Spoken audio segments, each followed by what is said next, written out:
I guess I should probably, I don't know, add myself to, the stream. That might help. So welcome all. Thank you for coming. Today, kind of wanted to continue in the vein of last night and with the village, what we were in honor of Dylan. So I did a little bit of research. I pulled up some stats. If you give me 1 second, because my brain is not fully functioning, but I was smart enough to save it into a Google Doc so that I could pull it up very easily. Just give me a moment, guys.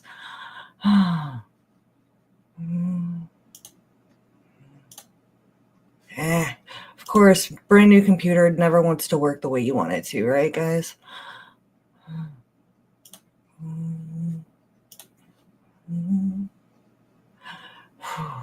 Give me 1 more second. In fact, I want to open this window in a new window. There we go. Alrighty. So,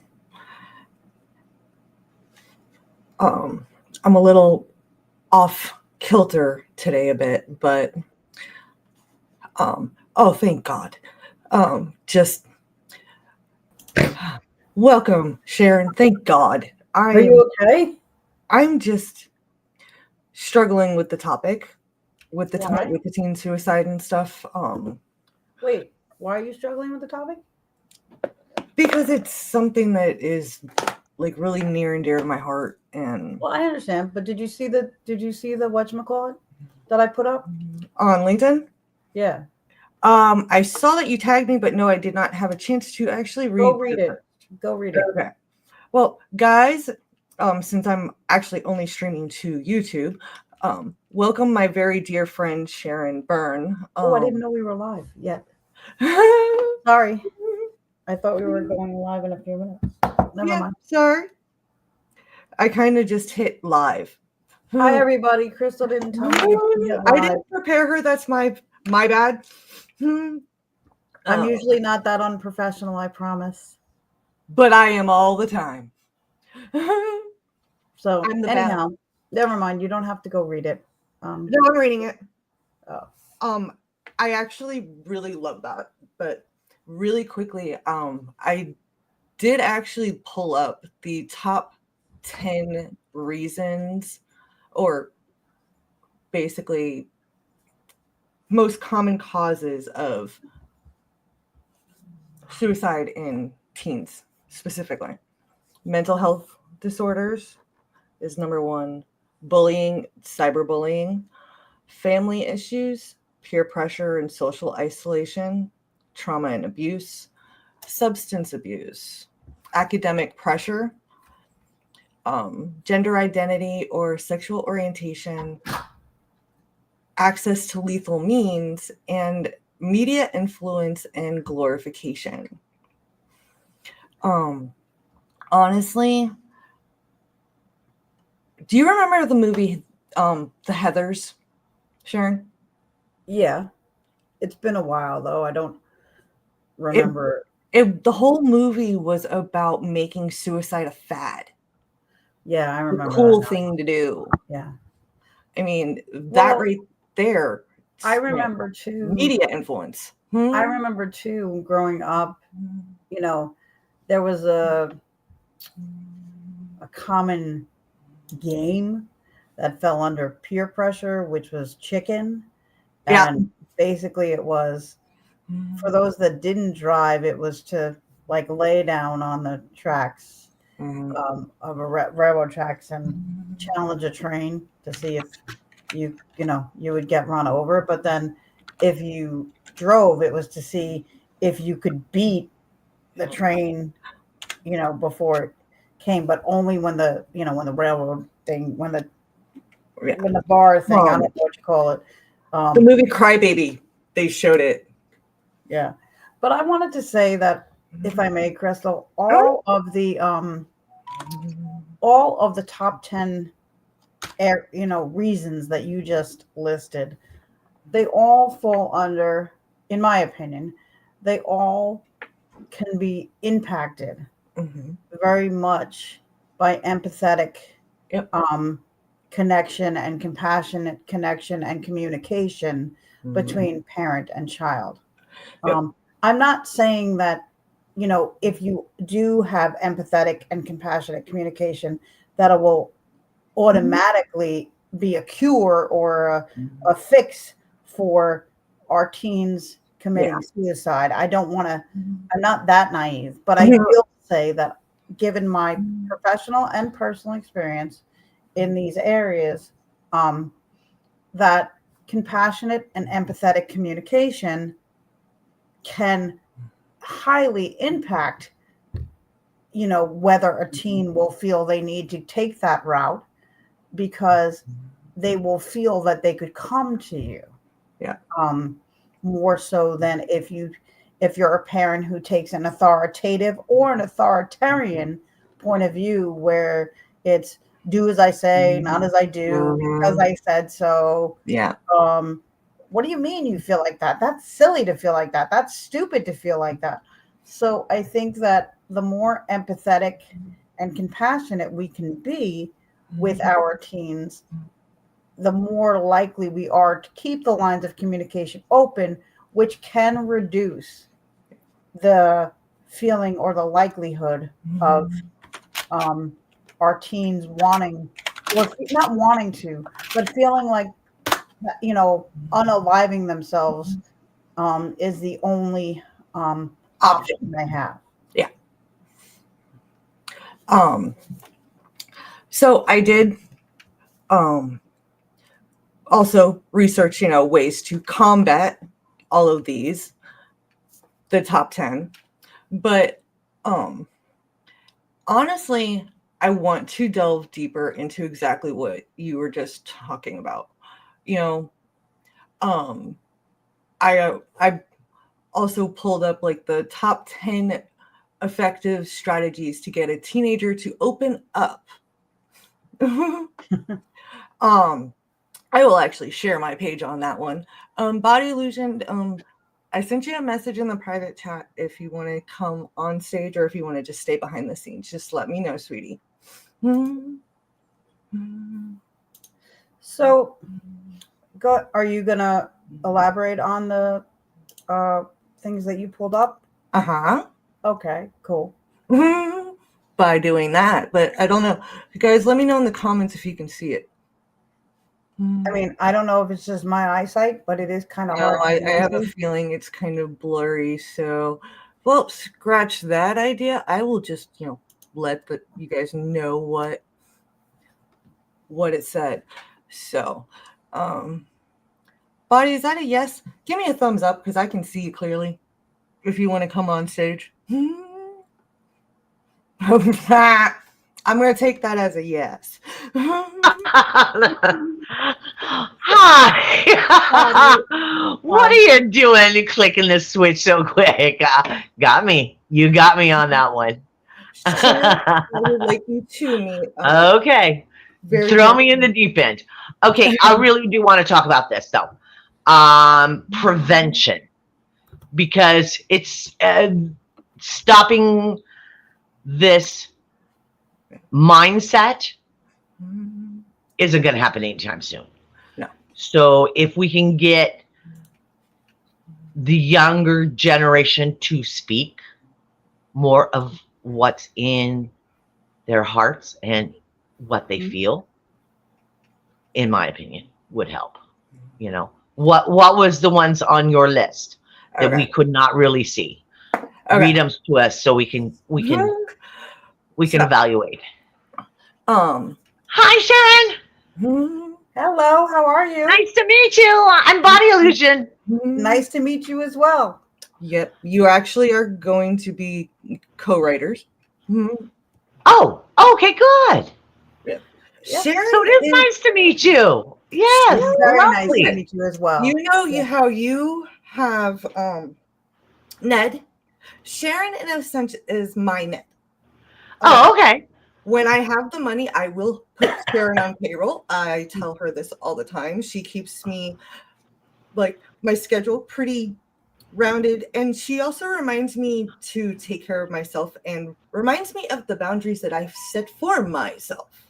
Even Okay. So she helps you stay focused. Is or that unfocused at times. But she's an amazing writer and coach and friend, and honestly, Right back at you, Crystal. Thank you. so it's lovely that you have that. Yeah.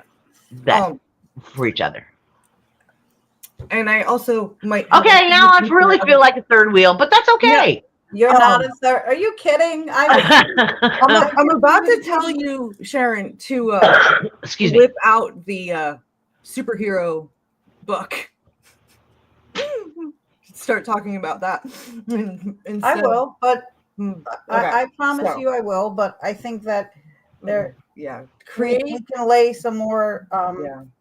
groundwork. Wallace. for- Okay. So creating a safe space, ensuring your teen feels emotionally safe and free from criticism or judgment when sharing their thoughts. And that is a big one. Wow. Yeah. That is a big one. You know, not feeling judged. You know, I had that when I with Tracy, little mom, as I affectionately call her, and with Susan.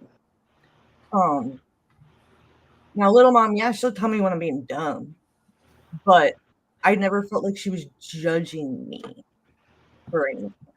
You know, when I would come to her, like I never felt lesser because I felt depressed or I, you know, said something stupid or did something stupid. I never felt like I was judged and underneath, you know, like I did with a good portion of my family. So That's good. active listening with your teen is a big one. Paying full attention, maintaining eye contact, avoid interrupting. Yeah, that Can I add something to that, Crystal? Absolutely. So with active listening, for people that aren't as skilled, it really is a learned skill. But what I wanted to say with the active listening too is, with active listening, you really listen to what the other person is saying. You're not formulating a response based on what you think they're going to say because you know that person so well. And often I'm guilty of doing this with my own son. I know him well, so I think I know what he's going to say, so I'm already responding to what I think I know he's going to say, but it really wasn't what he was going to say. So active That listening, assumption, you mean? yeah. It really, we have to avoid trying, responding to an assumption of what we think they're going to say because of a pattern of what they've said in the past.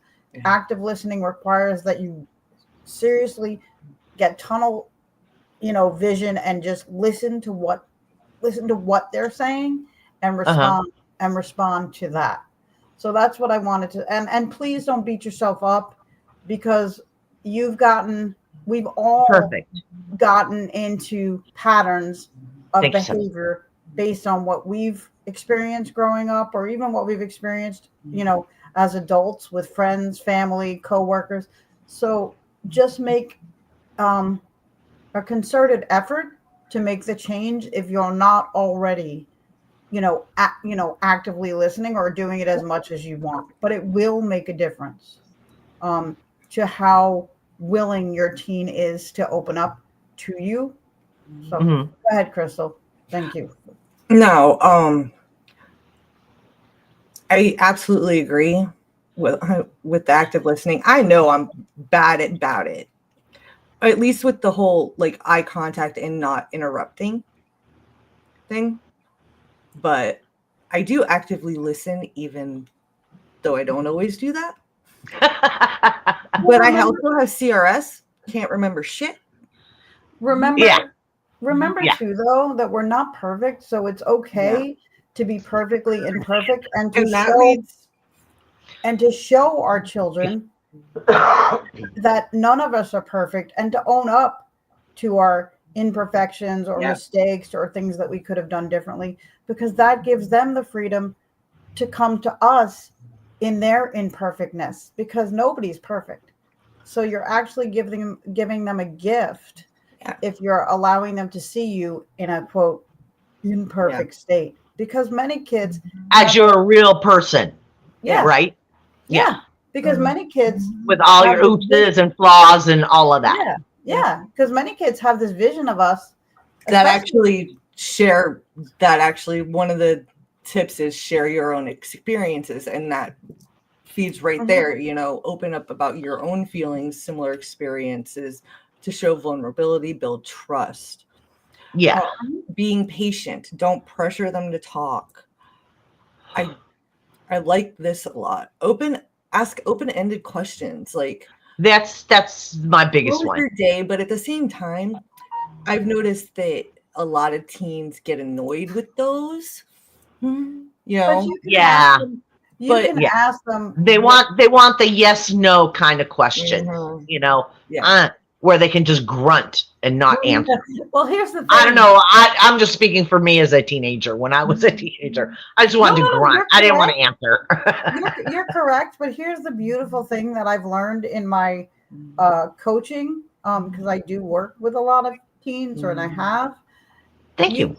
You can ask an open-ended question, and they can still give you a 1 or 2 word answer, Mhm. but it's going to facilitate it not being a yes or no. So it does open up the Yeah. opportunity to keep the conversation going. Even if they're answering you with 1 or 2 word answers, they're going to be more descriptive Mhm. than a yes or a no. Yeah. Well, and then I'm sure it helps in the longer run because they've opened those 2 words or 3 words. Mhm. And Exactly. then next time you might get 5 words. Yeah. And Exactly. I don't know. Body. It just seems No, and Human that's nature, the whole thing. you know. Once you at least get that door open, then it's open. right. And that's the important thing, is opening the door. It's not about Yeah. how fast or how completely they walk through that door. It's just allowing them to know the door is open. Yeah. And I know this might sound really, really trite, but one of the very effective things to do is to, instead of asking why, ask what made them make that decision, or how questions, or which, because when you ask why, that, believe it or not, often puts people, no matter what their age, on a defensive. Yeah. Yes. Like, why'd you do that? Why'd you choose that?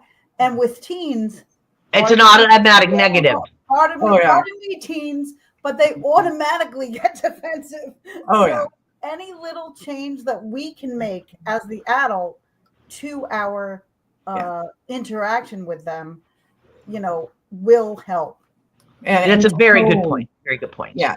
Because, Tone. well, why did you do that? Yeah. The first thing what- that comes out of your mouth, well, were silly, you why did you do thinking? that?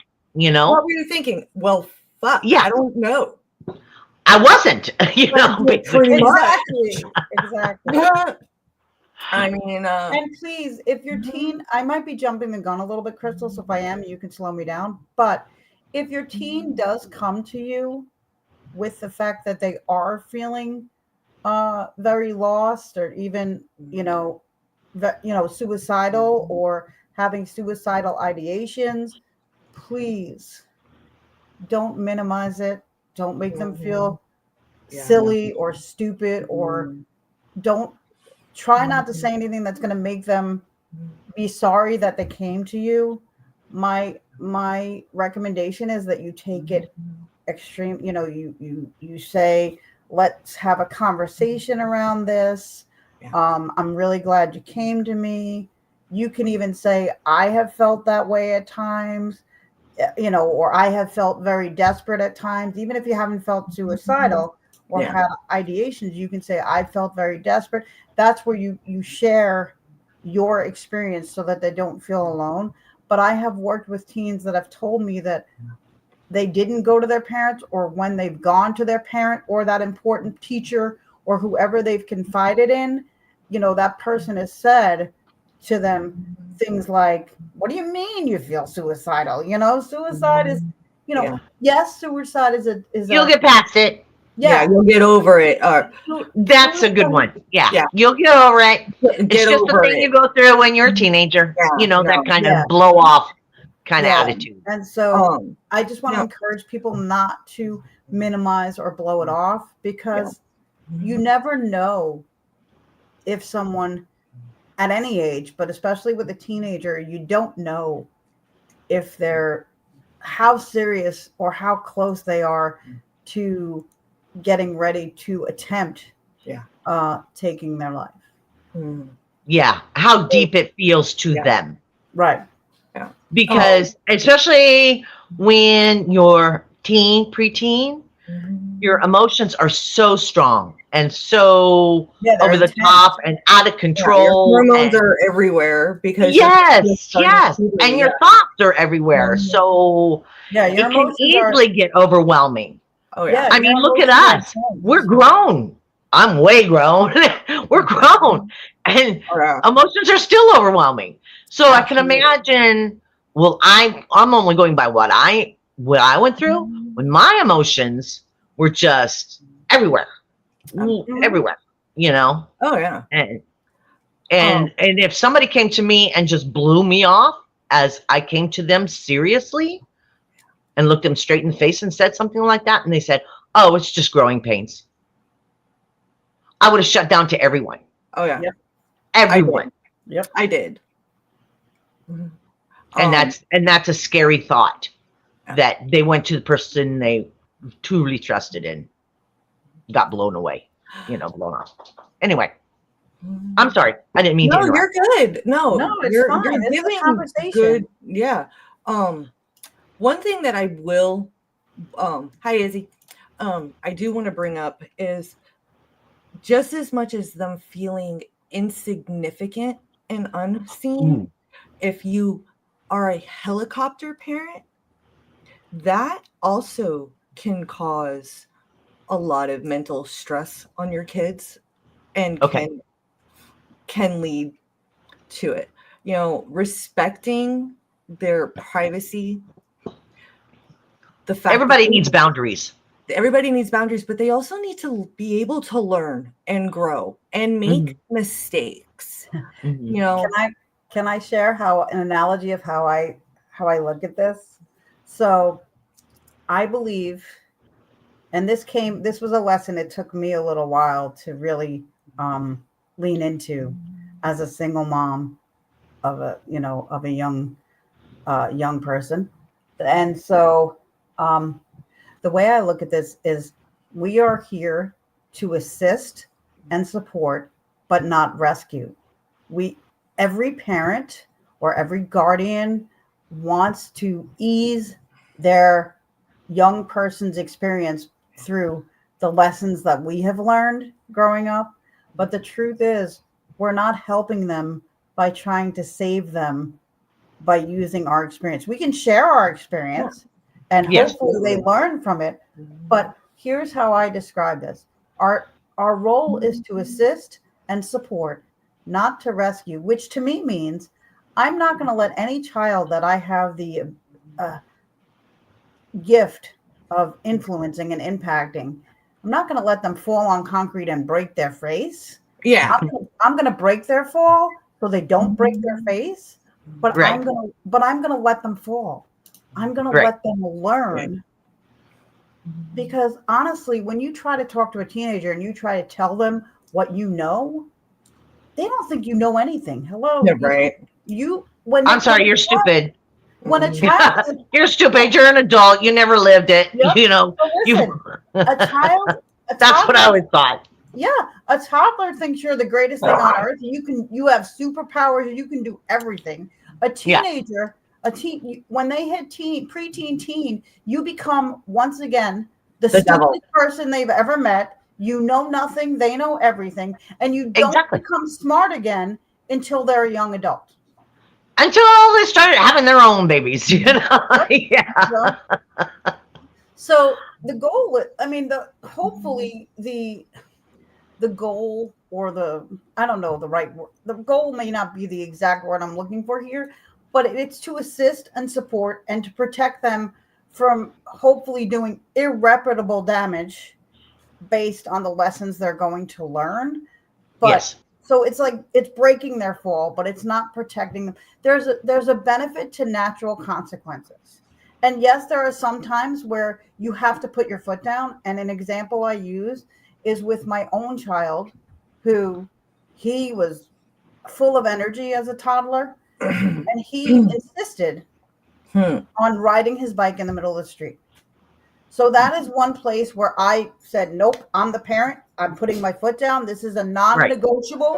This is a non-negotiable. If I hear or see that you are riding your bike in the middle of the street, you will lose your bike for 2 weeks. It will be off our property so that you can't find it. And that's a non-negotiable. Other things were negotiable, and he had natural consequences. And I set this up the same way with parents I work with now, of the teens I work with. Oh, be quiet. Her big ass dog. They have their own opinion too. And her dog is her big ass dog is named Minnie. Is named what? I love it, Minnie. Minnie. So I do want to bring up the spending quality time thing, because I remember so many times spending quality time with my dad meant going to the gun range. Well, that would have been great if I was shooting too. But most of the time, I was just hanging out, bored, off my butt, making up dances and stuff to NSYNC and like Backstreet Boys and all that stuff, because that's how old I was. And, collecting brass. That's not spending quality time with dad. Yeah, because it doesn't matter what you do. Like you said, gun range, sounds great, except it's got to be an interaction of some kind. You know what I mean? Yeah. Whereas, I mean, even if you just go to the ballpark, and throw a ball around. Taught me, well, when my dad taught me how to rollerblade, stuff like that. We'd go on road trips, things like that. Those were quality time. And, he hated basketball, but he still went to my games. Oh, he called it monkey dunk. Well, that's extremely important. Don't only expect your child to take part in things that interest you. You have to be willing to take part in things that interest them, because when you have the expectation that they're only going to participate in things that interest you, they're going to shut down. But if you take part in things that interest them, that might make you want to pull your hair out, but you do it anyway. It teaches them that you value spending time with them, that you value them, that you want to know about them. And it also teaches them reciprocity, that they're going to be willing to do things that you like, that they don't necessarily love. And so there's give and take, there's lessons both ways, but it's about knowing that they're valued and that they matter and that their interests matter. Yeah. I have a funny story about that. Okay. Those green like face masks that we use to clarify our face and everything, right? Well, for my 12th birthday, I was having a sleepover with the girls. Now, Dad didn't live with me. Okay. So we were all hanging out and putting on those green mud masks. And we decided we were going to put one on Dad. He let us. Now, the funny thing is he had to be up really early for work. So he was heading home. He didn't wash it off. And to get to his house, he actually had to go through, for those of you not in Broward County, toll. There's a toll plaza because he had to take Sawgrass to get to his house. And this is back when they were still manned. And he told me the story. There was this black lady in the booth taking his money, and she She looked at him and he was like, what? It was my daughter's birthday. They put it on me. It wasn't set. If it's going to be on me, I might as well get the benefits from it. So I drove home with it. To me, that actually made me feel really valued and loved, that I could go to my dad because he did something that silly. Right. Because and it's so little. Yeah. And it's so little. It's such a little thing. But you see, you're telling the story now. That's how much it meant to you. Yeah. And that was also the same birthday that we made my dad, professional chef, great, went to culinary school, everything. Cannot make a sheet cake level. We could not. It was a beach theme that we decorated, and he's not a decorator either. But it was not level, so we had an island oasis on there. But I mean, you made it work. Oh yeah, we had a lot of fun, and that's what it's about. It's also about what I have learned through raising and also working with families and a lot of teenagers is the more you engage with them within an activity, the more they're going to be likely to share more in talking and communicating. Because if you just sit with them to talk to them, many times they view it as a lecture. They'll start rolling their eyes. You'll lose them after word 2. However, I found that with the play therapy as well. Yeah. However, if they are involved in, mini golf or video, literally, a lot of my clients' children love video games. And I know there's debates on screen time, and I'm not saying that screens should be used as babysitters, but for the kids that enjoy, video games, if you sit down and actually play a video game with them, even for 10 minutes, you'll be surprised how much they will share with you within that 10-minute period. That would be different if you were just sitting there talking to them for 10 minutes. I believe that. Absolutely.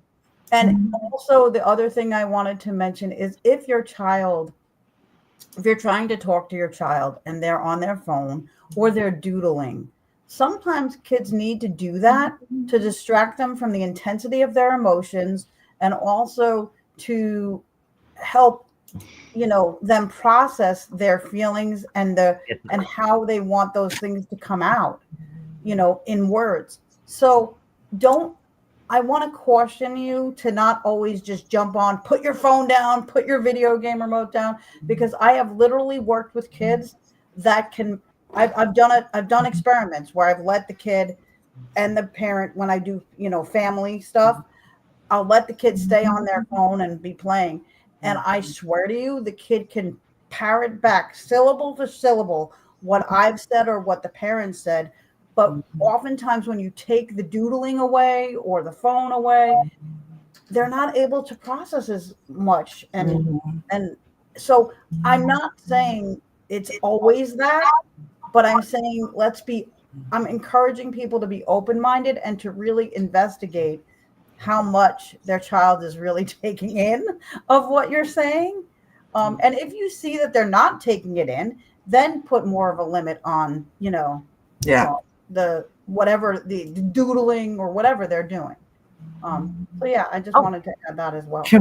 No, you guys are fine. I'm just wondering, can we see it this time? I can see it's there. Okay. These were just like more of the actual like ways to combat, like side by side, almost like different solutions. And I wanted to kind of touch base on those.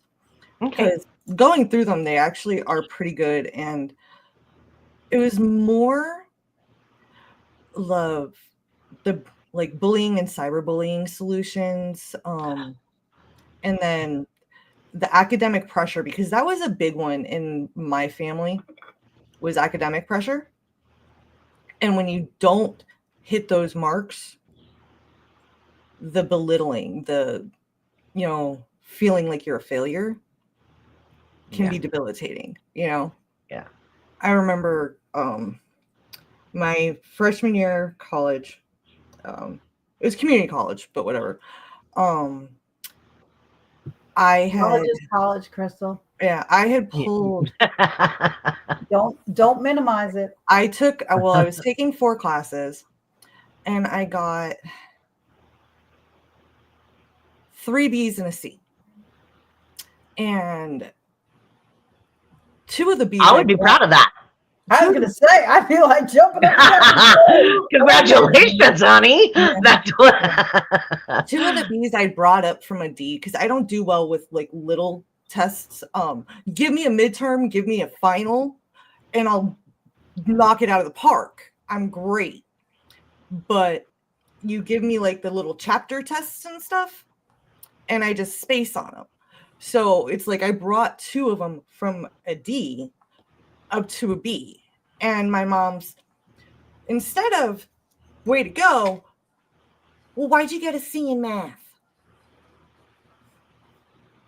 Because I hate math. I don't know.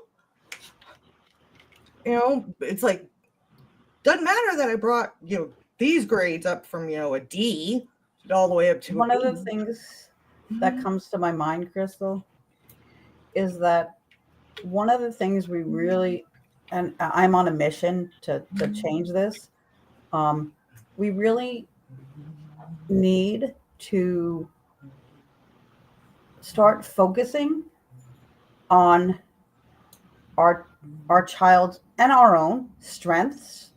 That's not to say that we can't have expectations of our children or ourselves to make things to improve in areas, and to raise the expectation, because when we lower expectations, then people are going to meet those expectations. When we raise those expectations of the people we have, of ourselves and other people, like our children, they'll often rise to those expectations, but we have to keep the expectations realistic.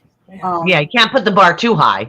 Exactly. You just Yeah. Incrementally you raise them, but also it's important to focus on our children's strength and our own strengths, and to help them identify what their strength is.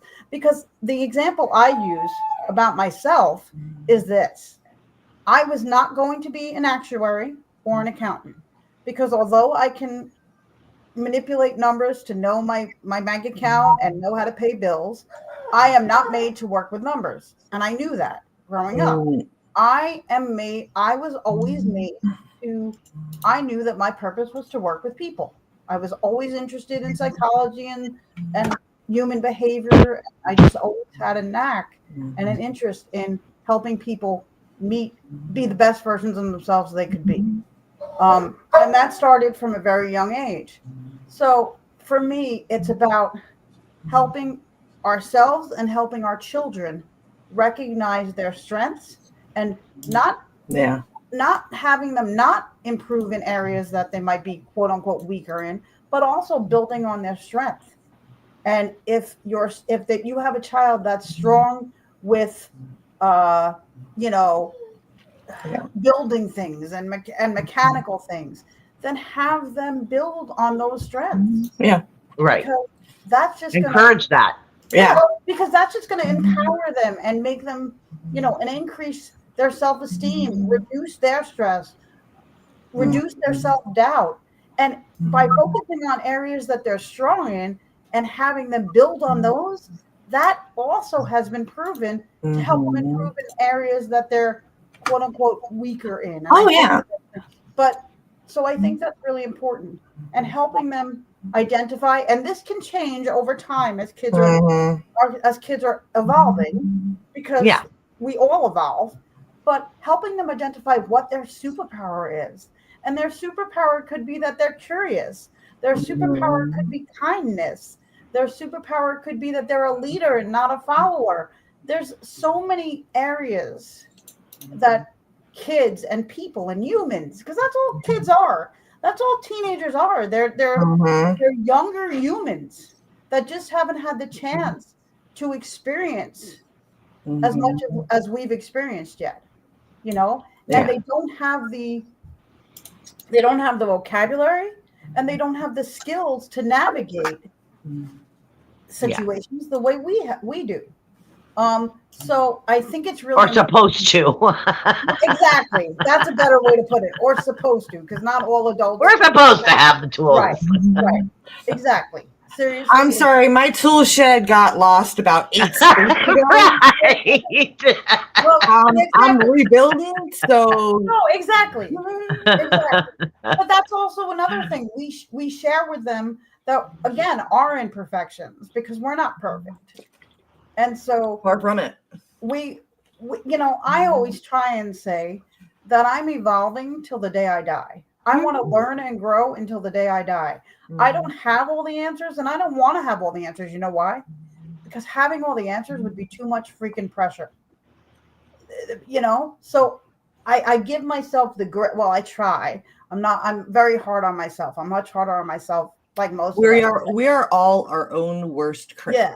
So, but I try to give myself the kindness and grace and compassion that I would give others. And I don't always do that. That's a work in progress. No, and that's when I come in and yes.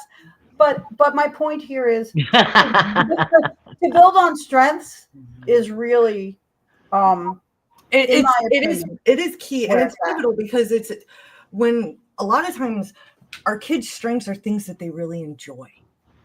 You know? Yeah. Like drawing. Isn't that true of all of us? Like you in basketball. I actually preferred softball, but I played any sport that could keep me out of Gerlinda's photography. You're an athlete. And anyway, what I hear you saying, Crystal, and please correct me if I'm wrong, but any way that you could let out your energy and be part of a team was important to you. And yes, you had sports, you had different sports that you enjoyed more than others, but just that camaraderie. It was also not going to the photography studio after school. Mom put me in private schools that were always close enough that she could pick me up after work. And I hated sitting there. And yes, I did work there also, but at the same time, I was a teenager. That's not what I wanted to be doing. I wanted to be at home, doing my homework, things like that. Hanging out with my friends, but homework was always the last thing on my mind. Mine too. That's why my she was choosing being home doing homework over being sitting. Yeah, I can see that. That I can see. Yeah. You have to excuse me. I'm gonna have to get a plug in. This thing just notified me that this thing is dying on me. So I'll be right back. Not a problem. Okay. But yeah, so I just think, look, and I think it's really important to keep reiterating to our teens that we don't have all the answers, but that we're willing to figure out the answers together. We should be, as much as we can, we should be a team with our teens. That doesn't mean we're not going to have to put our foot down at times as the adult. Like I said, using the example of my son when he was a toddler, that was a non-negotiable. If you're riding your bike in the middle of the street, that's a non-negotiable. For a teen, if you break your curfew, you might get a warning once, but after that, breaking curfew without calling and letting me know why you're going to be late and that you're alive and still safe, that's a non-negotiable. I agree with that, but my parents went a little overboard. I would get grounded a day a minute. Well, I just said, there has to be, there has to be boundaries on both sides. And I also believe if you allow your teen or even your younger child to be involved in the consequence choosing, you as the parent have the final say. Don't get me wrong. But if you involve I agree with that. If you involve them in what the consequence will be and you have a discussion around it, they have nobody to get upset with but themselves, because they knew what to expect, because, the expectation was set about what the consequence would be. but also they were involved in choosing to a certain extent the consequence. It's the same as when you have a toddler, and I'm just using the toddler zone as an example, but if you want your toddler to dress themselves, or your toddler gets that autonomous feeling where they want to dress themselves, as the parent, you may decide, I'm going to pick 2 outfits because we're going somewhere today that they can't dress themselves looking like, a clown, right? Sometimes you just let your toddler, I would. Oh, yeah. I would let him dress himself, and I didn't care if he matched or not. But there were other times I knew he needed to match. Yeah. For different reasons. So you pick out 2 outfits. I would pick 2 outfits, but I'd say, which one do you want to wear? Yeah. So there's still gave him the he choice. felt like he had choice, and he did. But so when you involve your teen in consequences just as much as rewards, there's a payoff there. Yeah. I am going to go to one of the taboo ones.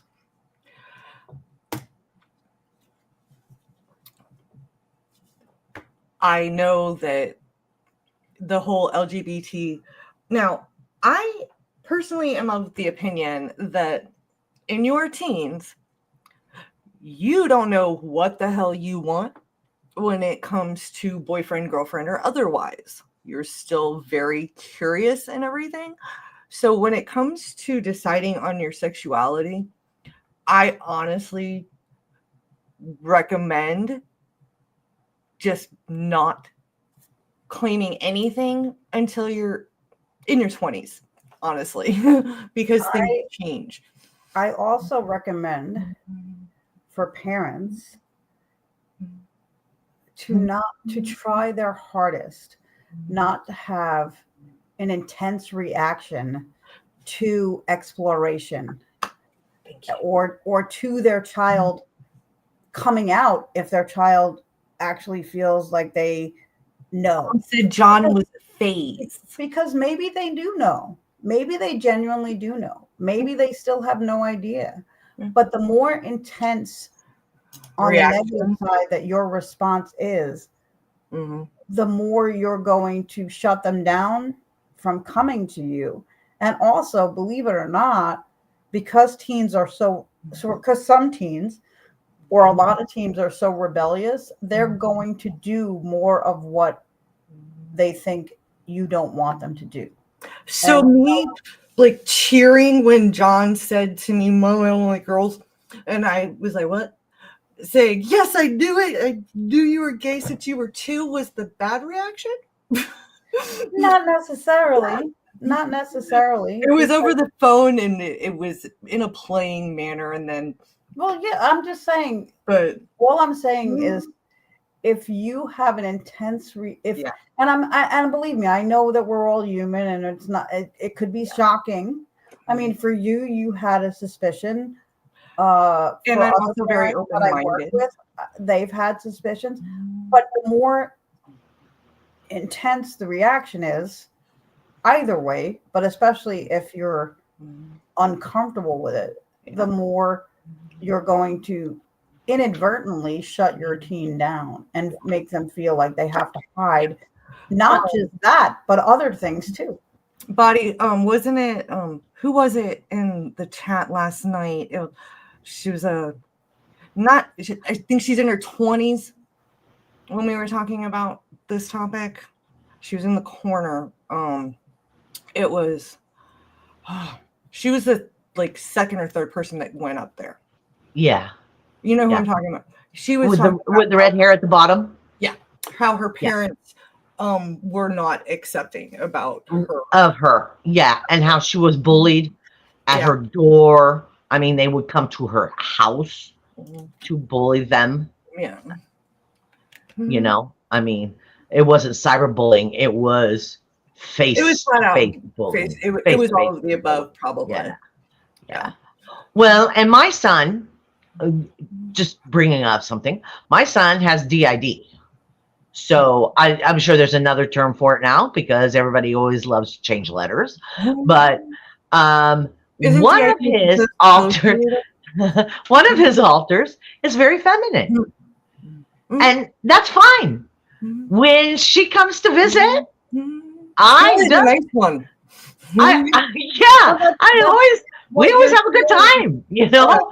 What you're saying is exactly what I was trying to encourage, is that rather than have an intense, negative reaction to it, even if it's something that's shocking to you, and I get that we're all human, so that you Yeah, may show shock, but after you show the shock, it's important to acknowledge that it was just something you weren't aware of, It was a and knee-jerk reaction, and you don't feel that that way. it's well, okay, and that it's at still first, okay. at Yeah. first it was difficult because it was like, whoa, who No, are but I'm you? saying, You know, but yeah, but that's okay. But then once, but you're still the same person. right, and the That was other always thing, my philosophy. a lot You're of still, teens, you know, a lot of teens also have body dysmorphic disorder Yeah. or body image. Even if it's not that severe, there's a lot of body image. There's a lot of body shaming, and that also plays into it. yeah. It totally does. I worked with a child who Excuse just, me. he was not what, he Surviving was together. short. Hi, honey. He was short. He was, he was then and probably is now a great young man. And he was a great kid. But, genetically speaking, he only had certain genetics that his body could work with. And that's not a negative thing. But the body image, the body shaming and the body image issues and the body dysmorphia that can take place for males and females, by the way, it does not discriminate. Yeah. So, I think those are things that we need to be aware of too. And, You're as too thin, you're too thick. Like Yeah. I always felt that I was too thin. My boobs were too small. I was always too something. I was either one way or the other. I was too, so I And wasn't smart enough. I wasn't this, but it just seems like everything's amplified in the new generation. Because Yeah. of social media everything's and everything. amplified in the new generation, and everything's amplified when you're a teen and a preteen. Oh God. So yeah. let's just go back to what Bonnie was saying earlier. And you, Crystal, your emotions when you're a preteen and teen, and your hormones, they're all over the place, and so everything becomes more intense. Everything becomes amplified. You drop a pencil on the floor, and it's like your world has come to an. Oh, I can't go back to school tomorrow because I dropped a pencil. Yeah, I'm so embarrassed. everybody saw me drop the pencil. What do I do now? Uh-huh. I remember I wanted to change schools because I got my very first period in the Yes. middle of music class. Yes. And thankfully I was at Catholic school, so we were in a skirt, so nobody could tell. But I was so embarrassed because I had to go into the office to get a pad. And the guy I had a crush on was in the office at the same time. Uh-oh. Oh God. And No pressure here. huh?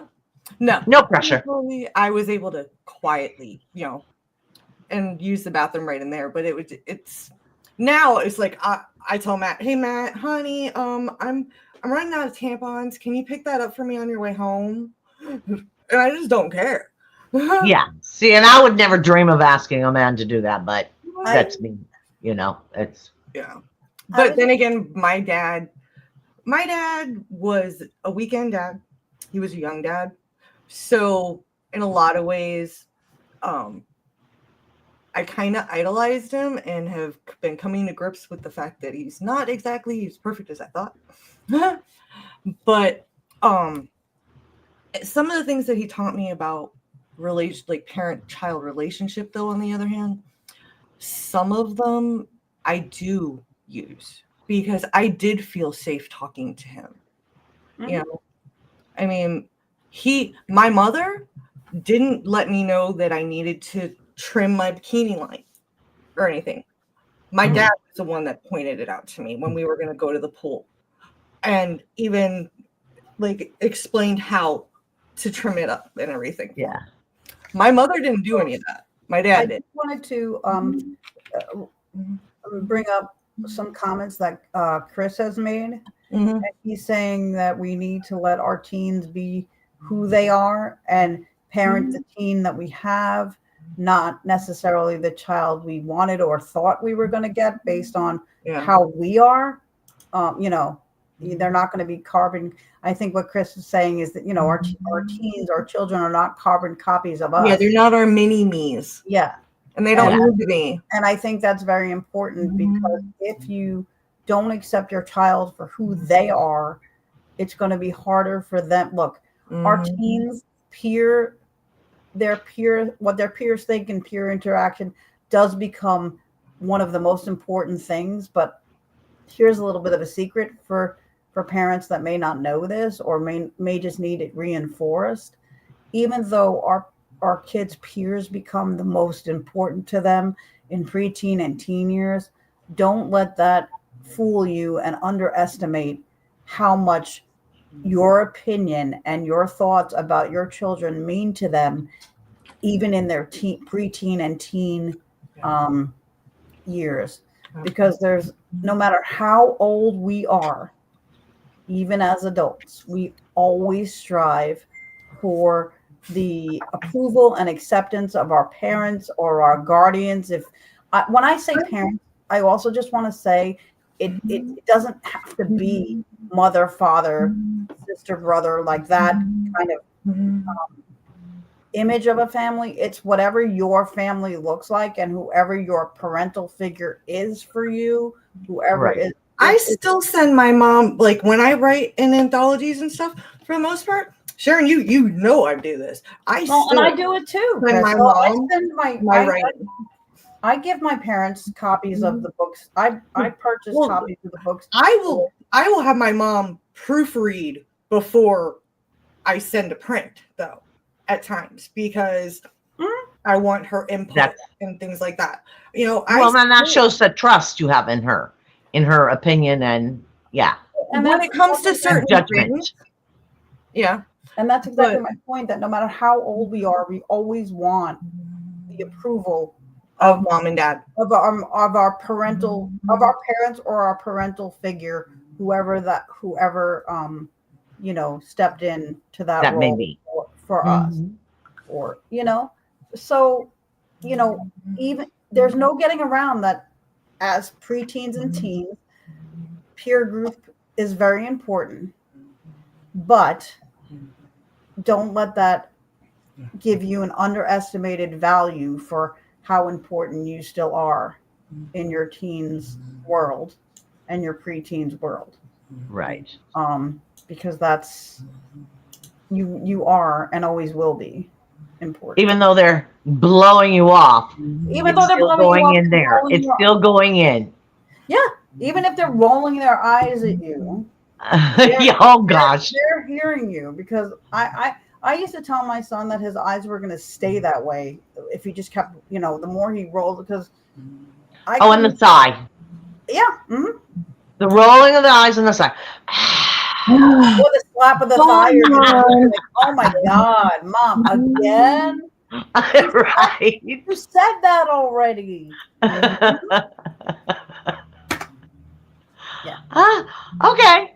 It sounds like we're all, it's funny that teens and preteens are also different, but with the hormones, they kind we're of all the fucking same. We're all nuts. they all go nuts. We all, and I swear we do get another like round of hormone boost when the ladies, when we go through the change, Oh yes, it's all over again. Uh-huh. And I do think men have a version of menopause, I swear.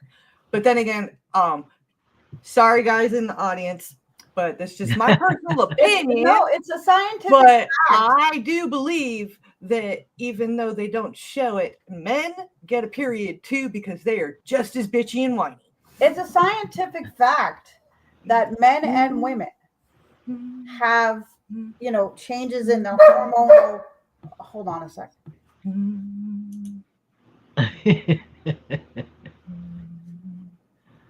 She's like a toddler. But anyhow, it's a scientific fact that men's testosterone levels drop, and that has an impact on them. And when you're a preteen and teen, your testosterone levels are rising. So Right. yes, men do experience hormonal changes at different stages of their life that do affect them, just like we do. They just show it differently and kind of, But I think it's important to acknowledge because it's real for all of us. Yeah. It's another one of those things that it does not discriminate. Mother Nature does not discriminate. No.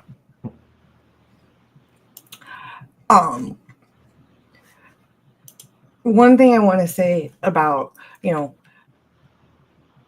being a parent to teen girls is a lot harder than a teen boy.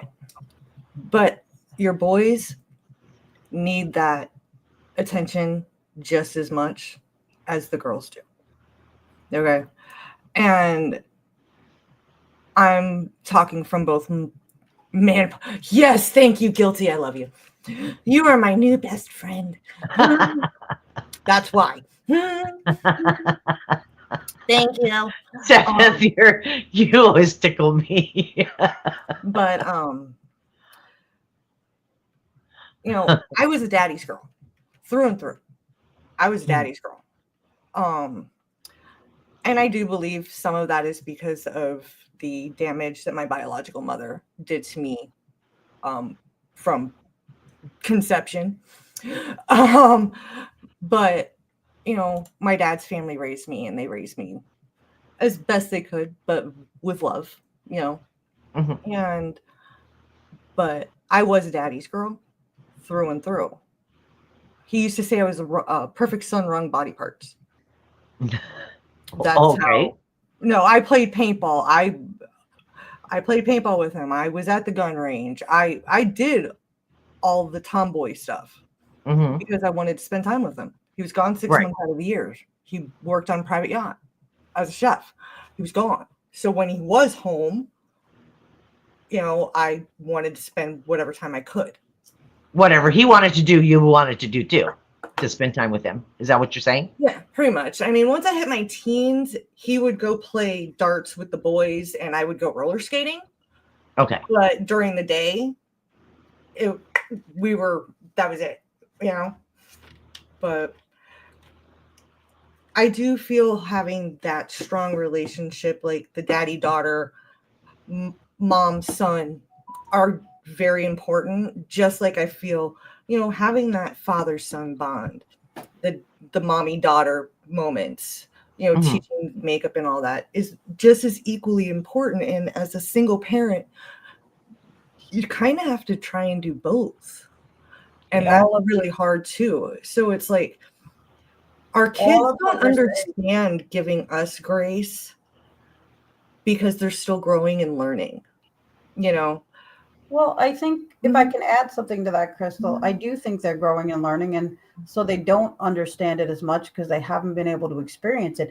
But however, children learn more from what they observe, the importance adults in their life do, than what we say. Yeah. So the best way to teach our children to value themselves and to set healthy boundaries for themselves for themselves and with others is to live through example, for them to witness us doing that very thing for ourselves and for them, because until our children learn how to set healthy boundaries for themselves, it is part of our responsibility to help them to demonstrate for them how to set healthy boundaries. And then by that I mean, if you witness your child or another child being bullied or mistreated, even if it's not bullied, but being mistreated or being upset or sad or whatever, we need to take the responsibility of modeling and saying, hey, it's not cool to treat so-and-so this way. Let's do something to make him laugh. Let's do something to make her smile, and to show through our actions the right, what is more effective and appropriate. Yeah. You know, it goes back to the old adage, treat others as you want to be, the golden rule kind of thing. Right. Treat others as how you want to be treated. That's an old adage, but it's still, in my opinion, it still applies. And the best way we can teach is by example and through more of what we do and not just what we say. And, again, I'm going to say it again, that one of the best things we can model is it's okay to make mistakes or to have errors in judgment and to own up to them. Yeah. Because that gives our children the freedom to be imperfect, and to have less stress and less pressure. Because when you're trying to live up to what the rules are and you're trying to do it in a way that you're going to make your parents proud of you or your teachers proud of you or your grandparents. The expectations. The pressure just becomes way too much. Yeah. So the gift of allowing ourselves and our children to be perfectly imperfect without fear of intense consequences. Like, I believe that the punishment has to fit the crime. Yeah. The consequence has to fit the indiscretion or whatever word you want to use. Yeah. So I think that's important. Yeah. Yeah. You can't just blow up just because and I think that of spilled milk. Yeah. And I think all of what we're talking about leads us back to the topic we started with, which is how to prevent, a child thinking that their only option is to end their life. Because we all know the saying, or many of us know the saying, if not all of us, but I'm pretty sure all of us have heard the saying that suicide is a permanent solution to a temporary problem. However, when you're a teenager and you have all that intensity, it's really hard for you to understand that, this feeling you have will pass. Nothing stays the same. So you don't stay happy all the time. You don't stay sad all the time. Nothing isn't all the time. And you can't tell them that this will pass. But no, it's too intense right this second. Exactly. So they are, for many teens, think about it. Even adults attempt suicide, and some unfortunately succeed. But it's because they're teens, adults, or anybody in that situation is going through something that they don't feel has another option, Right.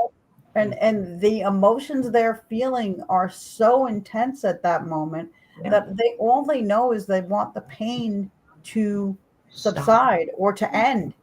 And so all these things that we've talked about today, up until now, and I'm not, we can talk more, but all of these things actually circle back to how to help educate people around suicide, how to help reduce the likelihood of a teen or anybody attempting to end their life, and to teaching people that there are other solutions, and that truly that nothing stays the same, including how we feel. And one of the ways that I teach, or I attempt to teach this to kids I work with, is just like when they feel happy, right? They don't feel happy all the time.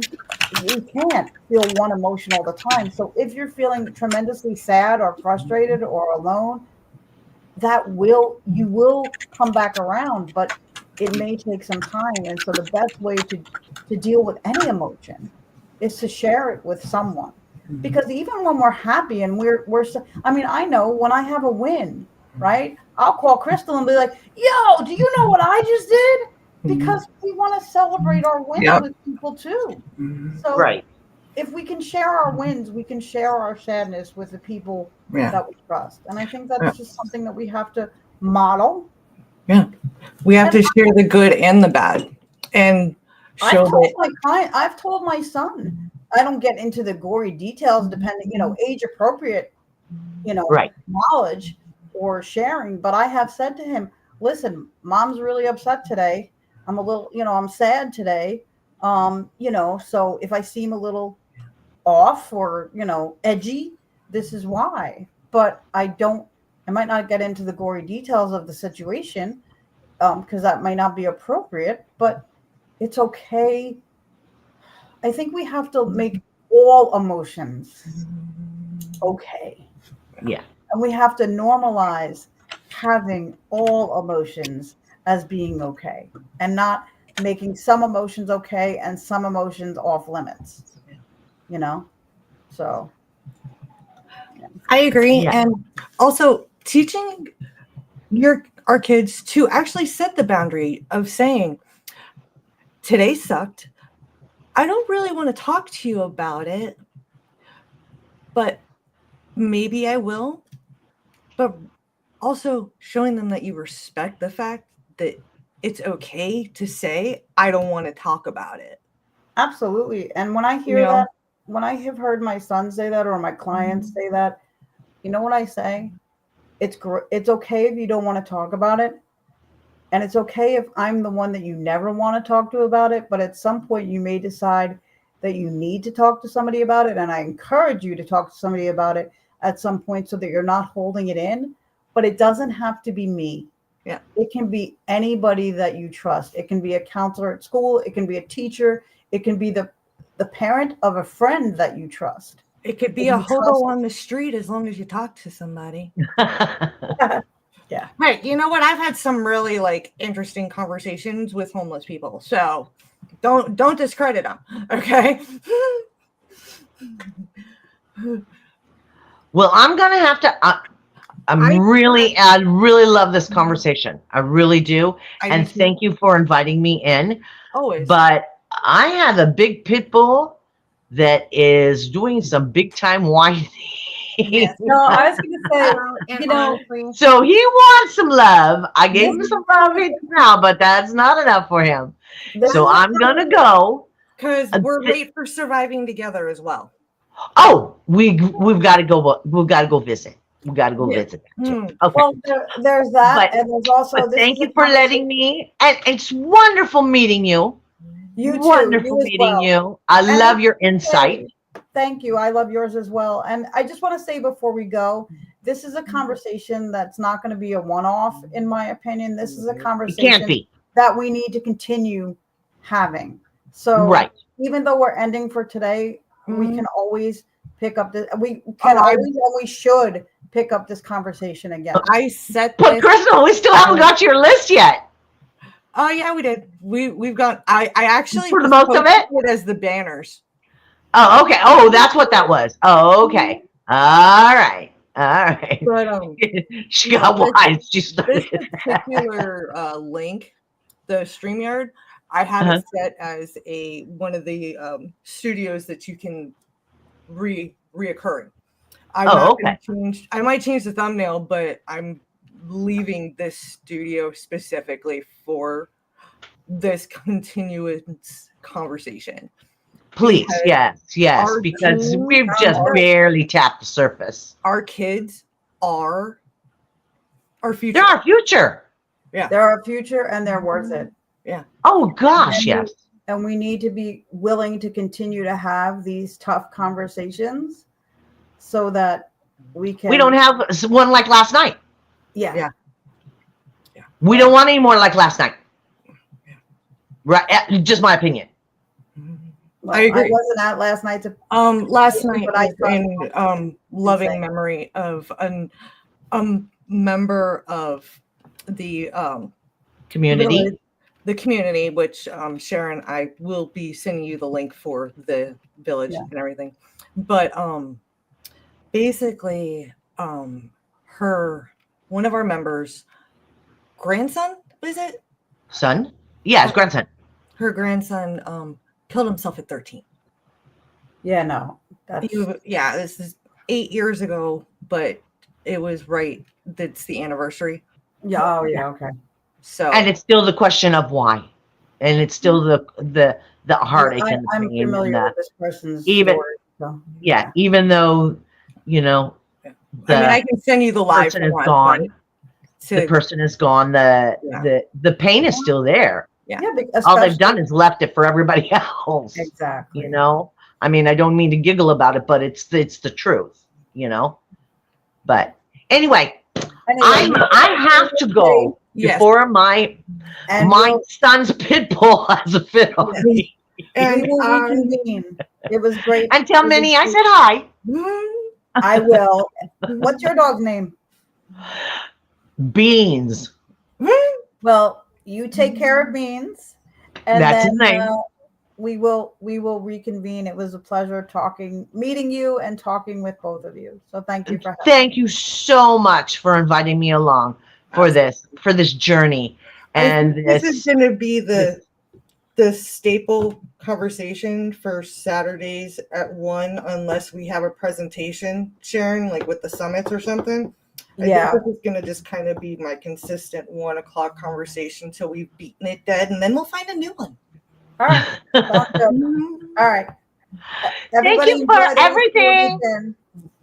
And thank you to the chat. I love you. Thank you, Guilty. I appreciate it. And for the ravishing red compliment, considering I did just dye it 2 days ago, finally. Right. So thank you very much. I feel beautiful. I appreciate the compliment. Yes. Thank you to everybody that joined in the chat, and thank you for your input as well. Yeah. We Thank you for value being all. here. Thank you for being here. Thank you for joining us. Like I said, I'm gonna go. And See you later. I love you both, and thank you so much Absolutely. for letting me be part of this. I feel very honored. All right. Glad Thank to have you. Hugs. Take care. Bye, guys.